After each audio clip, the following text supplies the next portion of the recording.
Welcome to Blooming Out, a locally produced public affairs program discussing the issues and events affecting the gay, lesbian, bisexual, and transgender community of South Central Indiana.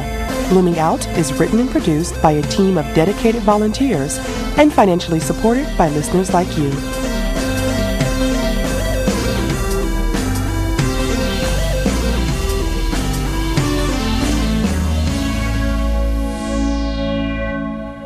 Good evening, everyone. I'm Helen Peril. Welcome to another edition of Blooming Out, Indiana's only queer radio talk show. And I'm Victor Kinzer. Blooming Out is one of very few radio shows created by and for the LGBT and ally communities. We are committed to bringing you the latest issues, people, and events reflecting queer life in South Central Indiana and the world beyond. We have another great show planned tonight.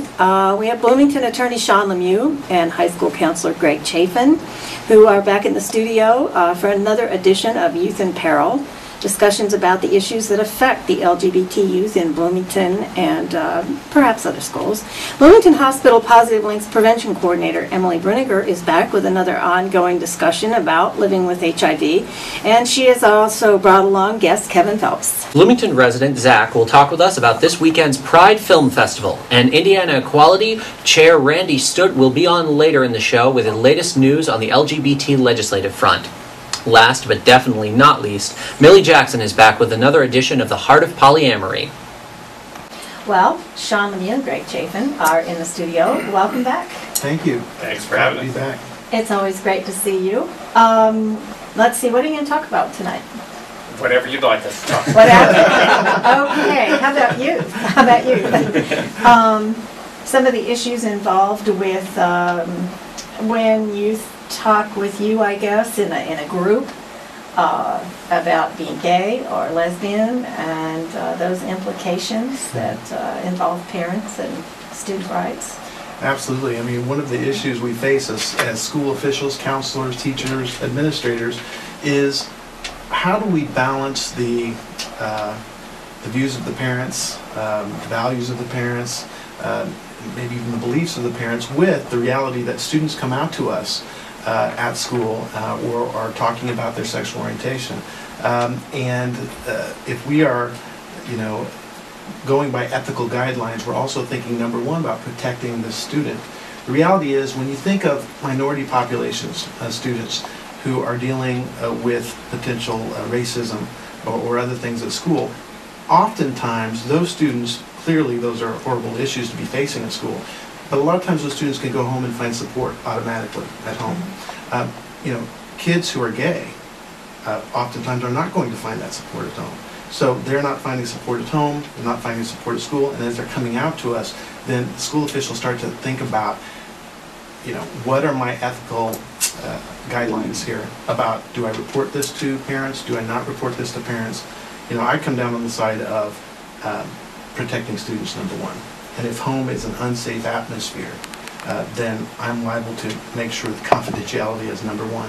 Unless, and we do have what's called a duty to report, unless the student is in danger. If that student has talked to me about thinking about suicide or is at risk in some other way, that's a different issue, but I don't have to talk about a sexual orientation issue.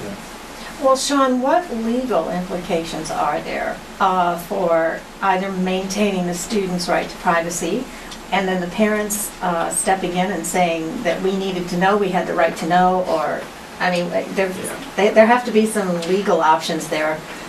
And there are, and I think what we find in looking at these issues that have been litigated, when the questions have been answered by courts, they tend to fall, for the most part, on the side of the student.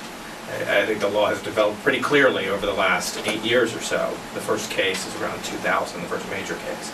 That a person has a constitutionally protected right to privacy in their sexual orientation and cannot be forced to disclose that, and someone who comes by that in a confidential relationship, comes by that information, cannot disclose it, except in limited circumstances. That's even in the child-parent relationship when they're underage? Yes, absolutely, and schools have been sued by children and parents for disclosing the student's sexual orientation against his or her wishes, and sued successfully. Now, in the case of being gay or lesbian, I can see how that would work. as you mentioned, if the student is a danger to themselves, how is the situation dealt with differently in the case of a student who comes forward and either through self-identity or through, interacting with them, it becomes clear or possible that the student is trans, because being trans is still identified as a mental disorder, whether it should or shouldn't be.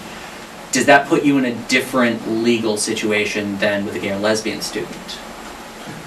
I don't think so. I think the answer is no. I mean, it again depends on exactly what the circumstances are. If the student is in danger, if there are health issues that need to be reported so the parents can see that they're addressed, that may be a different issue. These aren't necessarily black and white rules. We start with the proposition, and again, I'll step back and say we're talking about public schools here. Mm-hmm. Remember, the same rules, we talked about this before on the show, the same rules don't apply to private schools and private entities. We're talking about government schools. When these issues arise, in that context, there are constitutional protections. So we start from that point.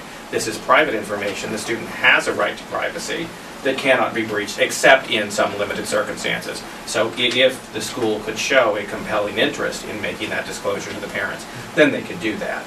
We've seen that come up in the context of disciplinary actions, for example. There's a case out of California a few years ago where a lesbian student was suspended for inappropriate public displays of affection. And the case was heartily litigated, and it certainly went beyond hand-holding and pecks on the cheek, and there certainly was a lot of evidence for the court to see that it went beyond what other students were doing in the school, and disciplinary action was required. When that student was expelled, or suspended, I guess it was, for a period of time, under state law and under some federal constitutional law, that student's entitled to a procedure for hearing why and having an opportunity to respond. In that context, the disclosure of the student's sexual orientation to a parent happened.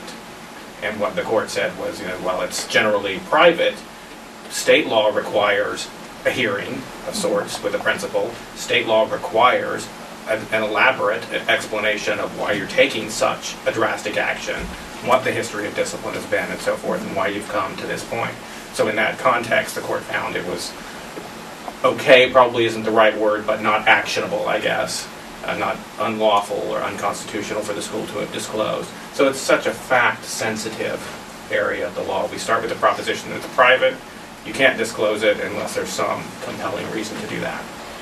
Okay, Greg, as an advisor, you have a student that is lesbian or gay, and all of a sudden you have parents in your office saying that they found out that their son or daughter is attending the youth group, and why did you not tell them? Are you corrupting them, whatever? Do you have any protections in this whole atmosphere? Are you protected the same way the school is? And so the parents, I don't know, I mean, I can see parents doing this. They sue you because, you've corrupted their child or whatever, Well, I mean, let's face it, there's still a lot of stereotypes out there about schools sort of recruiting students into schools or groups recruiting students to be gay, which is, of course, absurd. But so parents still may have this perspective that somehow the school is usurping their place with the child, if indeed a school is opening the doors to a gay-straight alliance to a student who wishes to be there, or a counselor is playing a supportive role, maybe giving literature to a student who's come to him or her about what it means to be gay and so forth. The parents may clearly have a different perspective and may, in fact, try to pursue litigation. But from a counselor's perspective, particularly, and there are different counselor perspectives on this, but in terms of what our professional association says in terms of ethical guidelines, we're their number one as a confidential support agency for the student. And only if there is a risk to that child are we to divulge, whether that's being part of a group, whether that's coming to sit with me privately and talking about some of the thoughts they're having and so forth. In school, there's one thing, and we probably should bring this up here, there's one thing that I kind of have a question about. One of the ways we sort of get around direct approval of parental approval of having students in groups is what's called passive approval. We send out a letter to every parent that says, here are the groups that are in school. If any one of these groups are groups you do not want your